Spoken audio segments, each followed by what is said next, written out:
আসসালামু আলাইকুম, আমার চ্যানেলে আপনাদেরকে স্বাগত জানাচ্ছি।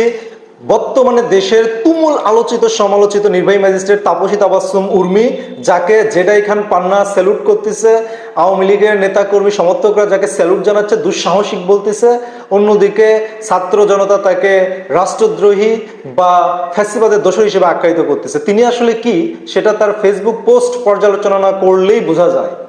তিনি ফেসবুক পেজে উল্লেখ করেছেন, পোস্টে উল্লেখ করেছেন, ডক্টর ইউনূসকে রাজাকার আখ্যায়িত করেছেন।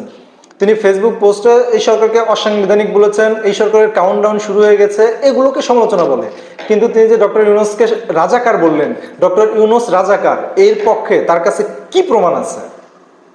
তিনি জুলাই আগস্টের শহীদ আবু সাইদ, যে কোটি কোটি জনতার আবেগের জায়গা, তাকে তিনি সন্ত্রাসী আখ্যায়িত করলেন। আবু সাইদ যে সন্ত্রাসী, আবু সাইদের নামে কি থানায় কোনো খুন, রাহাজানি, হত্যার মামলা আছে? আবু সাইদ একজন স্টুডেন্ট, সে রোকেয়া বিশ্ববিদ্যালয়ের ইংরেজি বিভাগের একজন শিক্ষার্থী। সে একটা যৌক্তিক দাবি আদায় করতে গিয়ে পুলিশের গুলি দ্বারা নিহত হয়। তাকে তিনি কিভাবে সন্ত্রাসী আখ্যায়িত করলেন? তিনি বলতেছেন যে রিসেট বাটন চাপ বলতে ডক্টর ইউনূস নাকি ৭১ চেতনাকে মুছে ফেলার কথা বলতেছে। ৭১ চেতনা মুছে ফেলার কথা কোথায় বলা হয়েছে? এর পক্ষে তার কাছে কি যুক্তি আছে? তিনি একজন বিশেষ কর্মকর্তা, তিনি একজন সরকারি কর্মকর্তা, তিনি কোনো কিছু বললে অবশ্যই ভেবেচিন্তে বলতে হবে।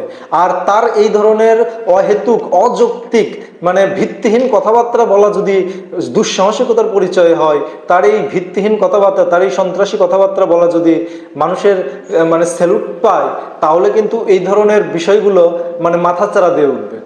সুতরাং যাকে তাকে স্যালুট করার আগে, যাকে তাকে দুঃসাহসিক বলার আগে, সে আসলে কার পক্ষ নিয়ে কি বলতে চাইছে এটা আগে আপনাদেরকে বুঝতে হবে।